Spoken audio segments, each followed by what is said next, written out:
The blood on her wedding dress had dried to the color of rust. Sophia Chen pressed her back against the cold marble wall of the hotel corridor, her breath coming in sharp bursts that fogged the mirror opposite her. The Fairmont's golden hallways stretched endlessly in both directions, lined with doors that might as well have been sealed tombs. Each one represented another life she couldn't touch, another world she couldn't enter, not anymore. The elevator chimed, and she tensed like a cornered animal. Heavy footsteps echoed against marble, deliberate and familiar. Marcus had found her again. Sophia. His voice carried the authority of a man who owned half of San Francisco's skyline. We need to talk. She didn't turn around. Couldn't. The mirror showed her everything she needed to see anyway. Marcus Blackwood stood 20 feet behind her, his 6-foot frame filling the corridor like a storm cloud. His tailored black suit was immaculate, not a thread out of place, while she looked like she'd crawled out of a grave, which, in a way, she had. There's nothing left to say. Her voice sounded foreign to her own ears, hollow and scraped raw. Made your choice 3 hours ago. I made the only choice I could make. The casual cruelty in his tone made her finally turn. Marcus stood with his hands in his pockets, his dark hair perfectly styled despite everything that had happened. But his green eyes held something she'd never seen before. Not guilt, not regret. Something far more dangerous. Fear. The only choice. Sophia's laugh tasted like copper. He stood there and watched them destroy everything I built. Everything we built. You stood there and said nothing while they burned down my life. Your father crossed a line, Sophia. He knew the consequences. The corridor's golden light caught the diamond bracelet still clasped around her wrist, the one Marcus had given her for their engagement. She'd forgotten she was wearing it, forgotten a lot of things in the chaos of the last few hours. My father is dead because of you. Each word fell between them like a stone into still water. And you want to talk about consequences? Marcus took a step closer, and she saw the muscle in his jaw tighten. This close, she could smell his cologne, cedar, and bergamot, the scent that used to make her feel safe. And now it made her stomach turn. Your father made a deal with the Kozlov family. He knew what that meant. He knew I couldn't protect him from that kind of betrayal. I could have warned him. I did warn him. He didn't listen. The elevator chimed again, and this time Sophia's blood turned to ice. 2 men in dark suits stepped out, their movements precise and predatory. She recognized them immediately. Kozlov's men? The ones who had been at the warehouse? The ones who had pulled the trigger? Marcus didn't even glance in their direction. You need to come with me, Sophia. It's not safe for you here. Safe. She pressed harder against the wall, feeling the cool marble seep through the ruined silk of her dress. You think I'm going anywhere with you after what happened today? What happened today was business. This is personal. The distinction hit her like a physical blow. Business, personal. As if her father's life could be categorized so neatly. Filed away like one of Marcus's corporate reports. I loved you. The words escaped before she could stop them, raw and broken. I was going to marry you. I was going to give you everything. Something flickered in Marcus's eyes, gone so quickly she might have imagined it. And now. The 2 men had positioned themselves at either end of the corridor, blocking both exits. Sophia felt the walls closing in, felt the weight of the decision, pressing down on her chest like a stone. Oh. Now I'm going to destroy you. Marcus smiled then, the expression transforming his face into something beautiful and terrible. No, Sophia, you're not. He pulled his hand from his pocket, and she saw the small black device in his palm. Her breath stopped. You see, while you've been grieving, I've been working. The FBI is very interested in your father's financial records. All those offshore accounts, all those suspicious transactions, they paint quite a picture of the Chen family business. The corridor tilted around her. You wouldn't I already have. Marcus stepped closer, close enough that she could see. The flecks of gold in his green eyes. Unless, of course, you're willing to be reasonable. The word hung between them like a blade. Reasonable. As if there was anything reasonable about betrayal. As if there was anything reasonable about choosing the man who had orchestrated her father's death over her own grief. But as she looked into Marcus's eyes, she realized something that made her blood run cold. He wasn't bluffing. And somewhere in the twisted ruins of what they'd once shared, she found herself considering his offer. The penthouse overlooked the city like a throne room overlooking a kingdom. Sophia stood at the floor-to-ceiling windows, watching San Francisco spread out 40 stories below. The evening fog was rolling in from the bay, swallowing the golden hills and gray silk. From up here, the world looked manageable, controllable. She knew better now. The FBI files make for interesting reading. Marcus's voice came from behind her, calm and conversational, as if they were discussing the weather instead of her father's corpse growing cold in the morgue. She didn't turn around. Couldn't give him the satisfaction of seeing how her hands shook. How long have you been planning this? Planning what? The word cracked like a whip. Don't pretend this is all some cosmic coincidence. You've been building a case against my family for months, haven't you? The silence stretched between them, heavy with unspoken truths. Through the glass, she watched a helicopter trace lazy circles around the Transamerica Pyramid, its searchlight cutting through the gathering dusk. Your father killed my brother. The words hit her like a physical blow. She spun around to find Marcus standing by his bar, crystal decanter in hand, amber liquid catching the last rays of sunlight. His expression was carved from marble. That's impossible. Daniel died in Afghanistan. Daniel died in a warehouse in Oakland, shot 3 times in the chest by Chen family soldiers. Marcus poured himself 3 fingers of whiskey, the liquid, splashing against crystal like liquid fire. Who's investigating your father's operations? Getting too close to the truth? The world tilted beneath her feet. You're lying, am I? Marcus set down the decanter with deliberate precision. Daniel was undercover D. Sophia, had been for 2 years. Your father found out and had him executed. Each word landed like a knife between her ribs. She thought of Daniel Blackwood, Marcus's younger brother, the charming soldier who had visited their family dinners, who had laughed at her father's jokes and brought her flowers on her birthday. The same Daniel who had asked too many questions about her father's shipping manifests. I don't believe you. But even as she said it, pieces began falling into place. Daniel's sudden deployment. The way Marcus had changed after news of his brother's death arrived. The way he'd grown cold and distant, even as he continued to court her with methodical precision. Belief is irrelevant. Marcus moved to his desk, a massive slab of black granite that dominated one corner of the room. Facts are what matter. And the fact is that your father murdered my brother.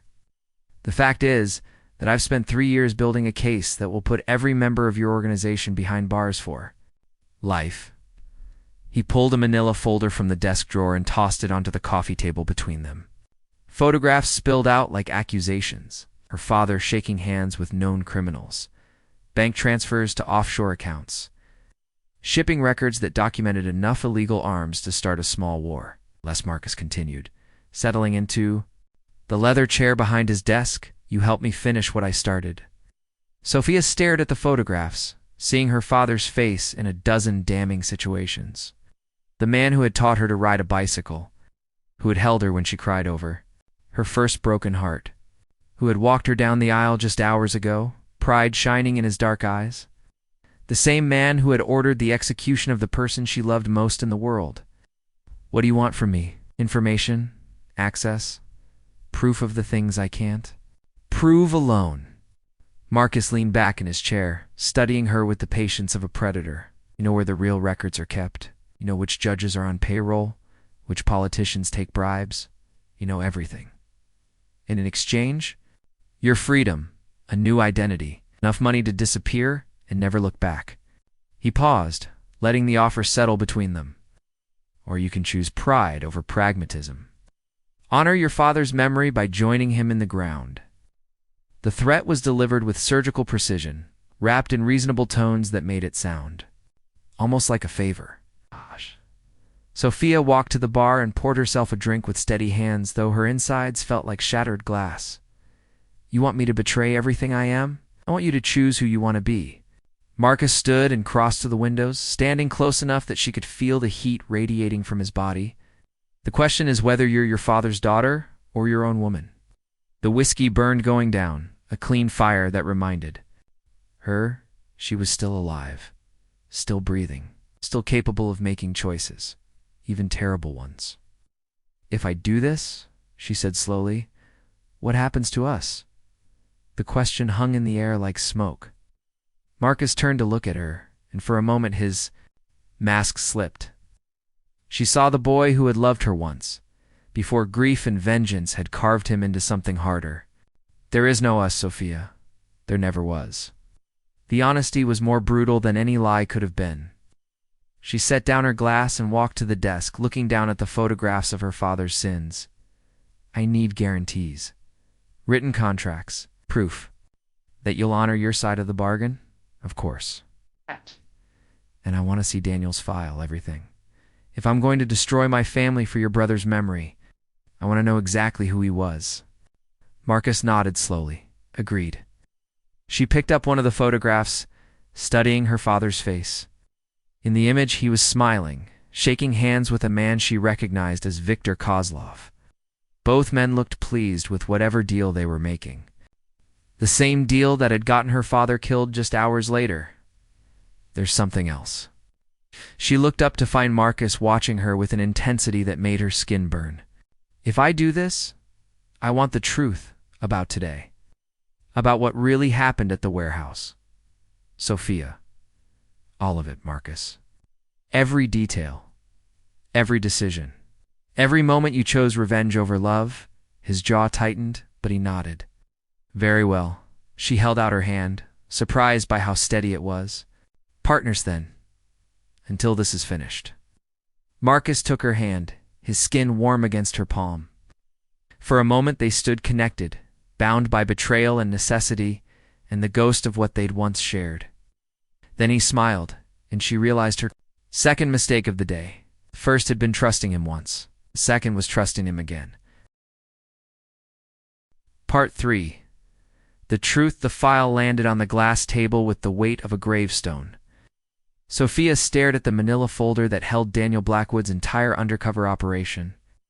3 years of her life reduced to typed reports and surveillance photographs. Her coffee had gone cold hours ago, but she couldn't bring herself to move. Couldn't bring herself to open the file that would confirm everything Marcus had told her. Or destroy it completely. He was good at his job. Marcus sat across from her in his penthouse living room, the morning sun streaming through the windows and casting shadows across his face. Better than good, he was brilliant. Sophia's fingers traced the edge of the folder.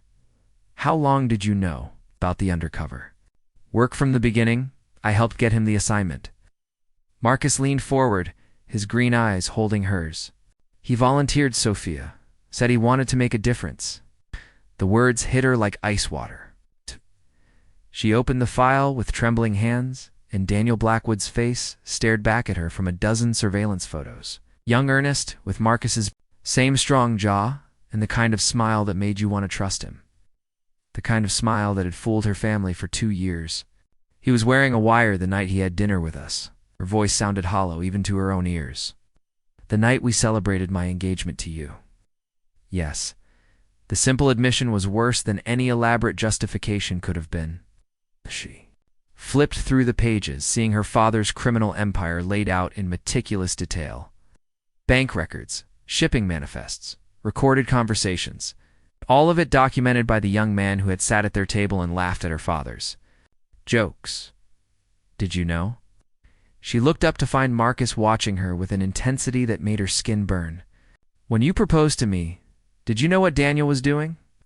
The silence stretched between them like a taut wire. Outside, the city hummed with life, oblivious to the betrayals being dissected 40 stories above. "I knew." The truth landed. Between them, with devastating simplicity, Sophia closed the file and set it aside, her hands steadier than they had any right to be. "So our entire relationship was a lie." "No." Marcus stood abruptly, pacing to the windows. "It started as strategy. A way to get close to your family, to protect Daniel's cover. But it became real, Sophia. What we had was real, till your brother died. Until your father murdered my brother." The correction was delivered with surgical precision, cutting through any illusion that their love story had a chance of surviving the carnage. Sophia stood and walked to the bar, needing something stronger than coffee to wash the taste of betrayal from her mouth. "Tell me about that night." She poured herself 3 fingers of whiskey, the amber liquid catching the morning light. "Tell me exactly what happened." Marcus was quiet for so long she wondered if he would answer. When he finally spoke, his voice carried the weight of 3 years' worth of grief. "Daniel had arranged to meet your father at the warehouse. He had evidence of arms shipments to terrorist organizations, enough to bring down the entire operation. But someone had tipped off your father about the wire." Sophia's blood turned to ice. "Who we never found out. Someone close to the investigation. Someone with access to federal files." Marcus turned from the windows, his face carved from granite. "Gosh. Your father was waiting for him with 6 men. They tortured him for information about other undercover agents, then they executed him." "How?" The whiskey burned going down, but not as much as the truth. She thought of her father, the man who had taught her chess and taken her to ballet recitals. The same man who had tortured a federal agent to death. I was there that night." The words escaped before she could stop them. "At the warehouse, I brought him food." Marcus went very still. "What did you say?" "It was late. After midnight. I couldn't sleep, so I went to check on some shipping manifests.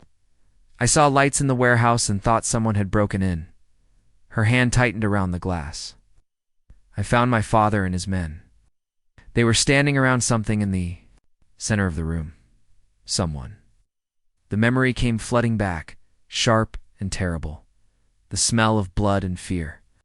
The way her father had stepped in front of her, blocking her view, telling her to go home. I saw his face. She looked up to meet Marcus's stare. "Just for a second, before my father made me leave. He was alive then. Beaten, but alive." "Jesus Christ, Sophia." "I asked my father about it the next morning. He said they'd caught a thief. Scared him a little, then let him go." She finished her whiskey in one burning swallow. "I believed him. I actually believed him."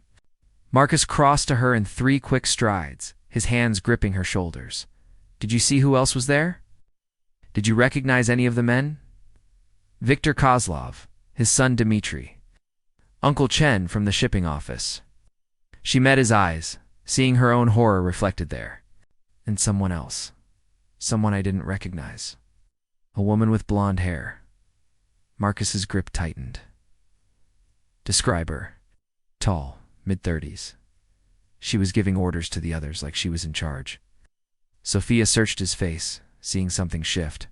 Behind his eyes, Marcus, who was she, released her and stepped back, running a hand through his dark hair. When he looked at her again, his expression had changed completely.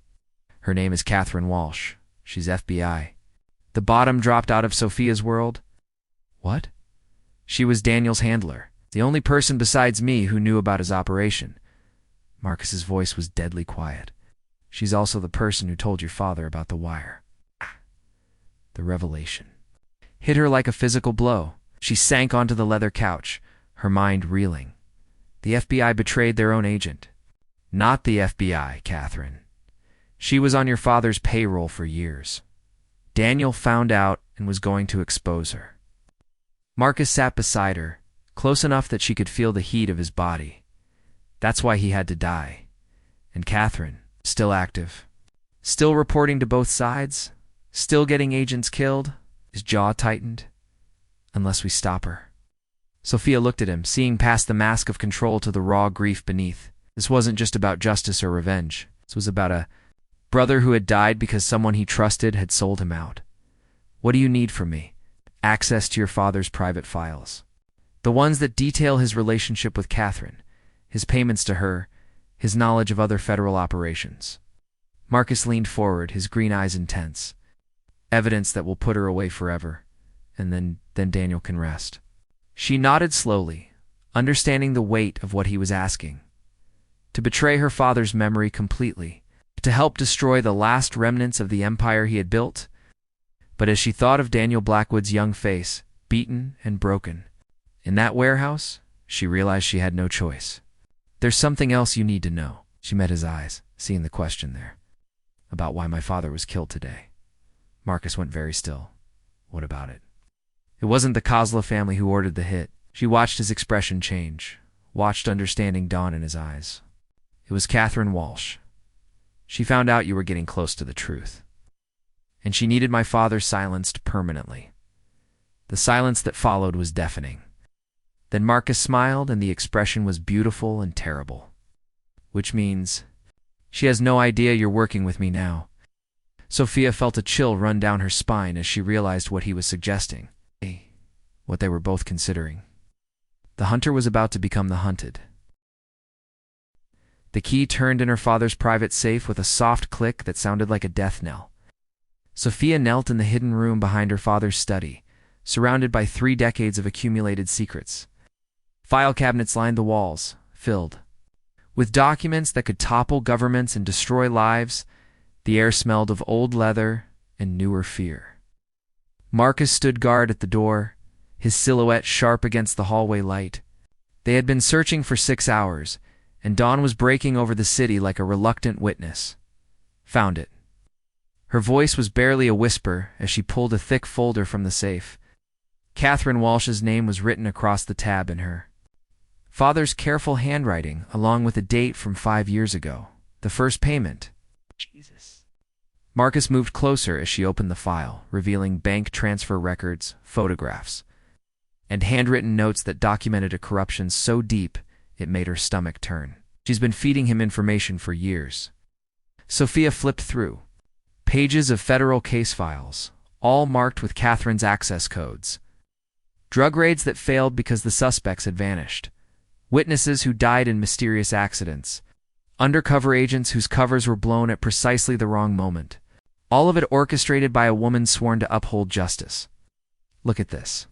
She held up a photograph of Catherine Walsh shaking hands with Victor Kozlov at what appeared to be a restaurant, dated 3 weeks ago. Marcus took the photo, studying Catherine's face. Even in the grainy surveillance image, her cold beauty was evident. Blonde hair pulled back severely, sharp cheekbones, eyes like blue ice. She's been playing all sides. His voice was deadly quiet. Your father, the Kozlov family, the FBI. Everyone dancing to her tune. And now she's eliminated the competition. Sophia found another document, this one detailing payments from both the Chen and Kozlov organizations. With my father dead, she controls the entire criminal network in the city. A sound from the hallway made them both freeze. Footsteps, soft but deliberate, moving toward the study.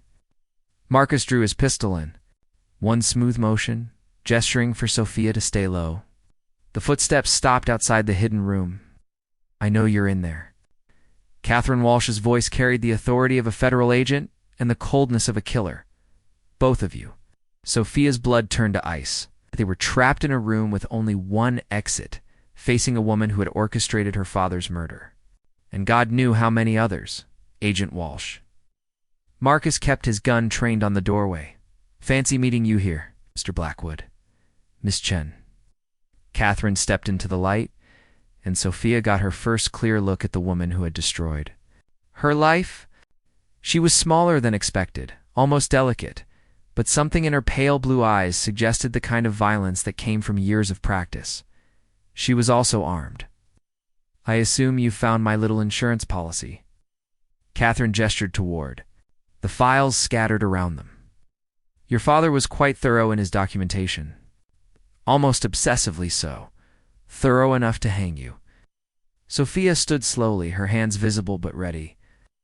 Every payment, every betrayal, every agent you got killed. It's all here. Yes, it is. Catherine smiled, the expression transforming her face into something beautiful and terrible, which is why you're both going to die here tonight? Like Daniel died? Marcus's voice was controlled, but Sophia could hear the rage beneath it. Tortured to death because you sold him out. Was a romantic? He actually believed in justice, in right and wrong. Such a waste of potential. Catherine kept her weapon trained on Marcus while speaking to Sophia. Your father, on the other hand, understood that survival requires pragmatism. My father understood that you were using him. Your father understood that I was his partner. We built something beautiful together, Miss Chen. A system where everyone won. The criminals got protection, the Bureau got arrests, and I got rich. The casual admission of corruption made Sophia's skin crawl, till Daniel got too close, till Daniel threatened to destroy everything we'd built. Yes. Catherine's finger tightened on the trigger. Just like you're threatening to destroy it now. The files are already uploaded. Marcus lied smoothly, buying them time. Kill us, and they go public automatically. Catherine laughed, the sound like breaking glass. Mr. Blackwood, I've been playing this game since before you learned to shave. I know exactly what you've done and haven't done. She was right, Sophia realized. They had found the evidence, but they hadn't had time to copy it or send it anywhere. If Catherine killed them now, the truth would die with them. There is one thing you don't know. Sophia met Catherine's cold stare about the night Daniel died. Oh, I was there. Saw everything. She took a step forward, ignoring Marcus's sharp intake of breath, including the part where you executed him personally. Catherine's expression didn't change, but something flickered in her pale eyes. Prove it. I don't have to. My testimony alone will be enough to destroy you. The grieving daughter, testifying about the corrupt federal agent who murdered an undercover officer. Sophia smiled, tasting blood where she'd bitten her lip. Do you think that will play in court? It won't matter if you're not alive to testify?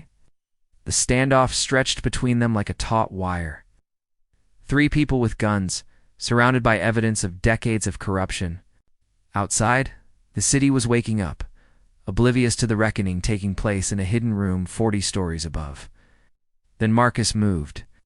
He dove left, drawing Catherine's fire while Sophia lunged for the light switch. The room plunged into darkness. Gunshots echoing off stone walls like thunder. Sophia rolled behind a file cabinet, her heart hammering against her ribs. She could hear movement, heavy breathing, the careful shuffle of someone trying to position for a clear shot. Marcus's voice came from somewhere across the room. The window. She understood immediately. The hidden room had a small window that led to the building's fire escape. If they could reach it, they might have a chance. More gunshots exploded in the darkness, muzzle flashes providing brief glimpses of the carnage. Sophia crawled across the floor, feeling for the window, her hands encountering scattered papers and broken glass. Her fingers found the window latch just as the lights came back on. Catherine stood in the center of the room, her weapon trained on Marcus, who was bleeding from a wound in his shoulder. Her pale hair was disheveled, her federal badge hanging crooked from her jacket, but her gun hand was steady. Touching. Catherine's voice held amusement and something darker, the grieving fiancé and the vengeful daughter. This will make an interesting report. What report? Sophia straightened slowly, her hand still on the window latch. Grief-stricken lovers, overwhelmed by the loss of Mr. Chen, decided to end it all together. Catherine smiled. Very romantic. Very believable, except for one problem. Marcus managed, despite the blood loss. I'm not the grieving fiancé. Catherine frowned. What? I'm the federal prosecutor who's been building a case against you for 3 years. Marcus pulled a small recording device from his jacket pocket. And everything you just said is being transmitted live to the FBI's Internal Affairs Division. The color drained from Catherine's face. That's impossible. Agent Sarah Morrison sends her regards. Marcus smiled through the pain. She's been investigating corruption in the Bureau for months, looking for the person who's been getting agents killed. You're lying, am I? Marcus pressed a button on the device, and Catherine's own voice filled the room. Daniel was a romantic. He actually believed in justice, in right and wrong. A waste of potential. The recording continued, playing back every admission, every confession, every casual revelation of decades of corruption. Catherine's face went from pale to gray to something approaching panic. Turn it off. I can't. It's already out there. Marcus leaned against the wall, his strength fading. By now, every federal office in the city has heard you confess too. Murdering a federal agent? Catherine raised her weapon, her hand shaking for the first time. Then I have nothing left to lose. Act. The shot exploded through the room like thunder. But it wasn't Catherine who pulled the trigger. Sophia stood behind her, holding her father's old service revolver, watching Catherine Walsh crumple to the floor. The corrupt federal agent who had orchestrated so much death lay still, her pale eyes staring at nothing. I found it in the safe. Sophia's voice was steady, though her hands shook as she set down the gun. My father always said to be prepared for anything. Marcus slumped against the wall, pressing his hand to his wounded shoulder. Sophia. She knelt beside him, seeing the pain in his green eyes, the way his face had gone pale from blood loss. We need to get you to a hospital. First, we need to make sure those files get to the right people. He managed a weak smile. Finish what we started. Outside, sirens were approaching, growing louder by the second. Someone had heard the gunshots and called the police. Soon the building would be crawling with federal agents and investigators. What happens now? Sophia asked, helping Marcus to his feet. Now we tell the truth. All of it. He leaned heavily against her, his blood seeping through his shirt, and hope it's enough. As they made their way toward the door, stepping carefully, around Catherine Walsh's body, Sophia realized that revenge had a different taste than she'd expected. It tasted like justice. It tasted like goodbye. 6 months later, Sophia Chen stood in the rain outside Mount Olivet Cemetery. Watching them lower her father's casket into the ground for the second time, the first burial had been a lie. A closed casket ceremony attended by hundreds of people, who called themselves family, but had scattered like smoke the moment the federal indictments came down. This burial was different, smaller. True. Marcus stood beside her, his left arm still weak from the shoulder wound that had nearly killed him. The doctors said he was lucky the bullet had missed the major arteries. Sophia knew luck had nothing to do with it. Luck was for people who hadn't spent 6 months testifying before grand juries and congressional committees. It's over. His voice was quiet, meant only for her ears. The question hung between them like the gray October sky. Around them, the cemetery stretched in neat rows of granite and marble, each stone marking the end of someone's story. She wondered what her father's stone would say. What words could possibly contain the complexity of a man who had loved his daughter and murdered federal agents with equal devotion? The Kozlov organization is finished. Catherine Walsh is dead. The corrupt agents have been arrested. Marcus turned to look at her, rainwater beating on his dark coat. What more justice do you need? Justice. The word felt foreign in her mouth, like speaking a language she'd never quite learned. What she'd thought was justice 6 months ago had been revenge, pure and simple. The desire to make someone pay for the blood on her wedding dress and the hollow space where her father's voice used to be. Now she understood the difference. I testified against my own family. She watched the cemetery workers begin filling in, the grave each shovelful of earth falling like a judgment. I helped destroy everything my father built. You helped expose the truth. Same thing, in the end. They walked slowly back toward the cemetery gates, their footsteps muffled by wet grass and fallen leaves. The few mourners who had attended the service were already gone, carrying their grief back to whatever lives they had left. The prosecutor's office has offered me a position. Marcus's words came out careful, measured, leading the organized crime division. Congratulations. Turned it down. Sophia stopped walking, studying his profile in the gray light. Why? Because I've spent 3 years of my life focused on revenge. I think it's time I focused on something else. She knew what he was asking without him having to say it.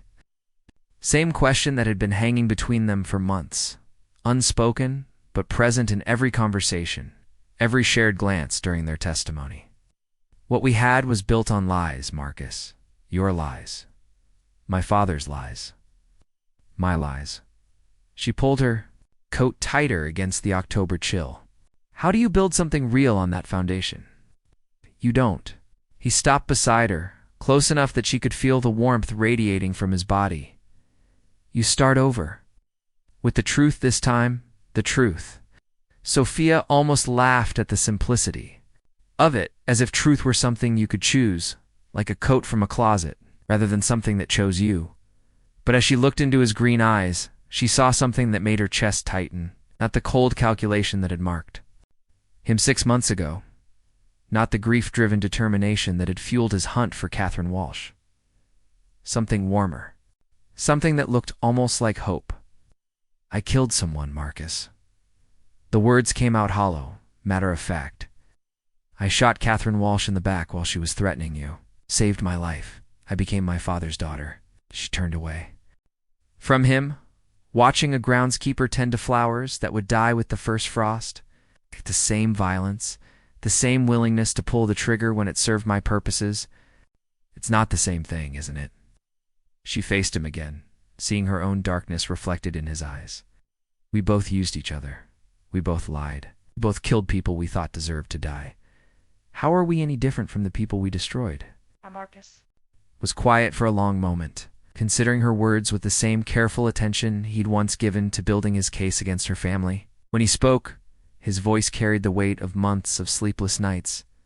Because we stopped. Simple answer hit her harder than any elaborate justification could have. Because they had stopped. When they could have kept going, kept destroying, kept taking revenge on everyone who had ever hurt them, they had chosen to walk away. The Federal Witness Protection Program has offered me a new identity. She pulled the envelope from her coat pocket, the official seal still unbroken. New name, new city, new life. They say I can disappear completely. Do you want to? The question she'd been avoiding for 6 months hung between them like a blade. Did she want to disappear? To become someone else entirely? Someone without blood? On her hands and lies in her past? I don't know who I am anymore. The admission came out broken, raw. I'm not Alina Chen, the dutiful daughter, not the grieving fiancée who trusted you blindly. I'm not even the woman who helped you destroy Catherine Walsh. I'm something in between, something new. Then be something new. With you, you're gonna want. The offer was made without promises, without guarantees of happiness or redemption. Just the possibility of building something real from the ashes of everything they'd destroyed. Sophia looked back at her father's grave, marked now by a simple granite stone that bore only his name and dates. No epitaph about loving father or devoted family man. It's just the basic facts of his existence, clean and unadorned. I loved him. The words surprised her with their truth. Even knowing what he was, what he did, I loved him. No. And I loved you. Even after I learned about Daniel, about the lies, about everything you'd done to get close to my family, she met his eyes, seeing her own complicated truth reflected there. I still love you. I know that too. Love isn't enough, is it? Marcus stepped closer, close enough that she could see the flecks of gold in his green eyes. The small scar above his left eyebrow from the night Catherine Walsh had tried to kill them both. No, he said quietly, but it's a start. The rain was stopping, gray clouds breaking apart to reveal patches of blue sky. Around them, the cemetery was returning to its peaceful quiet. The drama of burial and grief settling back into the earth with the dead. Sophia pulled out the envelope containing her new identity and held it between them like a question mark. Alina Rodriguez, the papers would say. 28 years old, college graduate, no criminal record, no family connections to organized crime, a clean slate. Chance to be someone who had never pulled a trigger or betrayed the people she loved. She tore the envelope in half. The pieces fluttered to the ground like white birds, settling among the fallen leaves and flower petals that marked other people's grief. Marcus watched them fall without comment, understanding what the gesture meant without her having to explain. So what now? We asked. Now we figure out how to live with what we've done. She turned away from her father's grave, walking toward the cemetery gates and whatever waited beyond them. Together if you want. Apart if that's better, but as ourselves, as the people we actually are. Marcus fell into step beside her, their shadows merging on the wet pavement. And who are we? Sophia considered the question as they walked through the gates and back into the world of the living. Who were they, really? It's not heroes, certainly. Not villains, despite the blood on their hands. Something more complicated than either label could contain. We're the people who survived, she said finally. People who chose to stop when we could have kept going. People who learned the difference between justice and revenge. And that's enough? She looked at him, this man who had orchestrated her father's death and saved her life, who had lied to her and loved her and helped her find a truth she hadn't known she was looking for. This complicated, damaged, beautiful man who was asking her to build something real from the ruins of everything they'd destroyed. It's a start, she said, echoing his words.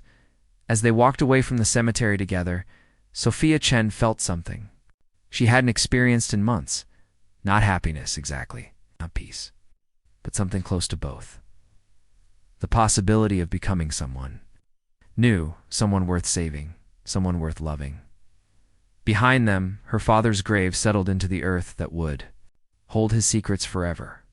Ahead of them, the city spread out like an unwritten story, full of choices and consequences, and the chance to write a different ending than the one that had seemed inevitable 6 months ago. They had destroyed everything.